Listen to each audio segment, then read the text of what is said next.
Do you ever feel like your communication style becomes much more limited in English? Today's episode is about changing that. I want to train you on business phrases to help you sound more natural and more like yourself at work, which I hope will make you feel more confident. Let's crack on. Hello, and welcome back to Confident Business English. My name is Anna. I'm a neurolanguage coach. This podcast is perfect for you if you find yourself in a senior manager role. You can already speak English, but you lack confidence when you do it. This can manifest in different ways. Perhaps you feel insecure when speaking in front of other people. Perhaps it's a specific task that you have to do. Whatever it is, you are in exactly the right place. I give you practical tips, but also thoughts about mindset to really help you take on this challenge. If you find the episodes beneficial, don't forget to like, follow, and subscribe wherever you get your podcasts. If you also want a written summary of the key points from each episode and bonus tips I don't share on the podcast, you can sign up to my newsletter. The link is in the description box.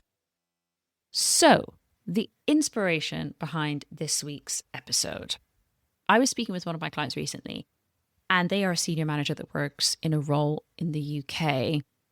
They have a really solid level, but one of the things that's always in the back of their mind is the way that they express themselves. And they said something like this: in my own language, I tell stories, I use storytelling in business, I use analogies, I have these little sayings that I use to connect with people, but in English, it just feels a little bit flat.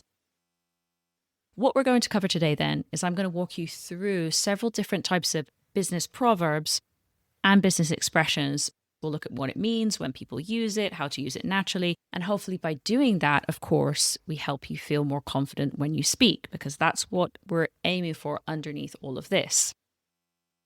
The key message I want to get across here, first of all, is that context is very important with expressions and phrases, right? You can't just use them here, there, and everywhere and whatever. Some expressions are more informal. Some can sound a little bit cliche if you overuse them. And you've got to kind of find the right situation and the right moment to say it. So they can be a little bit tricky. Second, it's very important how you learn the phrase. And I really recommend doing it in chunks, which is what we're going to have a look at today, which is not only the expression, but what fits around it, right? Because sometimes we have these little phrases that we use to introduce the phrase. Thirdly, I would like to reiterate that the things we're going to cover today, these are not essential things. You don't have to use these things to be able to communicate in business. Remember, the most important thing overall is a clear and understandable message. Let's have a look at the first category here, which is around tasks and execution. Why does this matter for you? Well, obviously, because you're spending all of your time thinking about prioritizing tasks, managing time, where do we need to focus resources? And all of these phrases and expressions are connected to the same idea, which is it's better to make some progress than waiting for the ideal situation. In most cases, not always, but if you're working in a fast-paced, fast-moving job, often delivery over perfection is best. 3 ones that you can use here. Something is better than nothing. Done is better than perfect. And finally, better late than never. Those are the phrases on their own, but how can you actually use that in context in a natural way? It's going to sound something like this.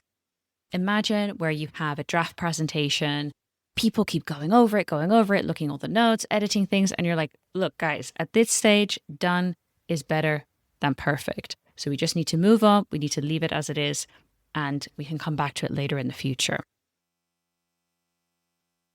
Let's think about a situation where, for example, you have delayed some work, you're a little bit behind a deadline, the client is kind of getting a little bit agitated, and you're like, well, we're behind schedule, but better late than never, right? Also, we have to think about the context here. This is probably not an excuse that you would give to the client, for example. You're not going to be like, oh, well, better late than never. Again, I think you would know to use the best judgment here and decide that that would be something internally facing potentially. But just so you know, that would be the tone, right? It's more informal, more casual. Then if you have a team that's always overanalyzing something, right? Maybe you can think of a team member like that rather than taking action.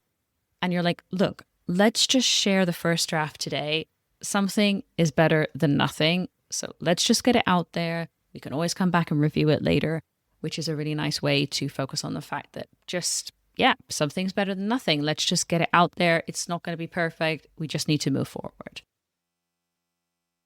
Then if we have a look at risk taking, this is a really nice one because often when you're in your role, you're having to balance different things, right?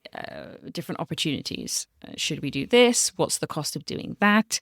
But especially if you're in a role that's looking at growing things and moving into the unknown, maybe taking business risks, this is a beautiful one.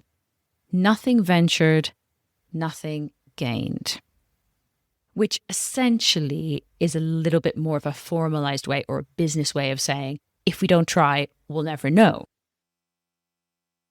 Imagine that you're trying to enter a new market and you want to do it despite the uncertainty. You could say, well, yes, launching internationally involves risks, but nothing ventured, nothing gained. Therefore, I believe that this is a good way forward. Nothing ventured, nothing gained. And you'll notice there that I introduced it with just a but, right? Yes, it's risky, but, nothing ventured, nothing gained. This could be quite a persuasive argument potentially in a more informal context. I wouldn't say this is something that you would bring to the board meeting, for example, which is where you might like to lay out your case more formally. Next, let's think about communication. And this is really important for you because you probably spend some of your time communicating strategy, expectations, and also advising your team and guiding them about what messages they need to be putting out there. This next one is a little bit long. It's a little bit of a mouthful. Okay, what I mean by that is it's a little bit complex to say. I'm going to say it slowly, and then I'm going to give you the short version. So the long version is this.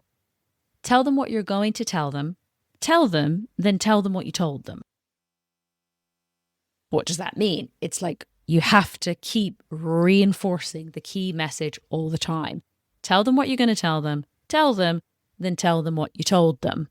This is actually often a piece of advice I give to clients in the session when I go through their presentations. And I'm like, look, your key message that you told me at the beginning isn't coming through when you're speaking. And it's a case of, see how I'm linking it in there. It's a case of tell them what you're going to tell them, then tell them what you told them. Now, you might be sitting in your car or in the gym thinking, good grief, Anne, I'm not really sure how you expect me to remember that. So let's do the little shortened version, which I think might work a little bit better for you, which is tell them what you told them and then tell them again. Next, let's look at time. And I want to actually come back to the one that I used in the example. You're always trying to find ways to be more efficient, right? And maximize your resources and time. This is where this idiomatic expression, but also doubles up as a proverb comes in. Kill two birds with one stone. This is a really, really old expression, which means to achieve two goals with one action. It's quite similar in other languages, but not exactly the same. It's quite violent in English. It's like kill them with one stone. It's just kind of a brutal way to kill the birds, but there you go. This is often used in the sense, of course, when you're talking about two things side by side. So let's imagine you're like, okay, well, why don't we just meet up for a coffee tomorrow and then we can update each other and we can have a look at the budget at the same time, right? Two birds, one stone. This is a very natural way to use it. We tend not to use the whole thing. You could also say, well, why don't we meet for a coffee in the morning? We can catch up and we can have a look at the budget and we can kill two birds with one stone. Or you could just do the shorter version where it's like, yeah, let's meet up, catch up, have a coffee, look at the budget, two birds, one stone. Whatever way you would feel most comfortable, but it's a beautiful little phrase that you can throw in there to talk about using your time efficiently, which is why I wanted to include it.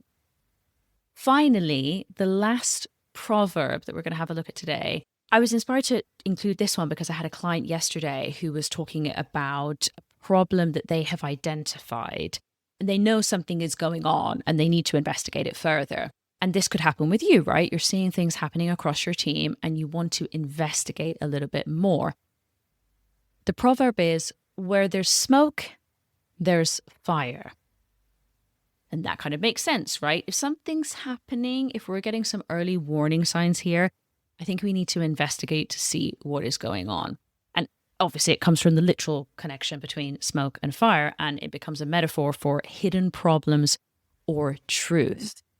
Imagine that you hear several people talking about the same manager or the same problem, suggesting a little bit of a deeper issue going on. That's exactly where you could use it. You could say, for example, I can see that there's something going on here. We're getting quite a lot of complaints. And in my view, where there's smoke, there's fire. So I think we should look into it more. So let's conclude. How do you take it forward to actually feel confident saying it? Because it's one thing to hear it, but then you've got to say it. I would really recommend picking a phrase from today, literally writing it down exactly as I said it, one that you would really like to use and you can imagine yourself saying it. Write it down and use it exactly like that. You don't need to do any funny business. You don't need to change it, whatever. Write it down in its entirety and give it a whirl. And hopefully, as always, underneath, what we're hoping to do is by giving you the tools to use some of these phrases, we're helping you feel more confident, more like yourself, and more like the senior manager you want to be and the leader that you want to be. That's it for today, and thank you so much for tuning into Confident Business English. It's been wonderful to be here with you, and I will see you same time, same place next week. Bye-bye.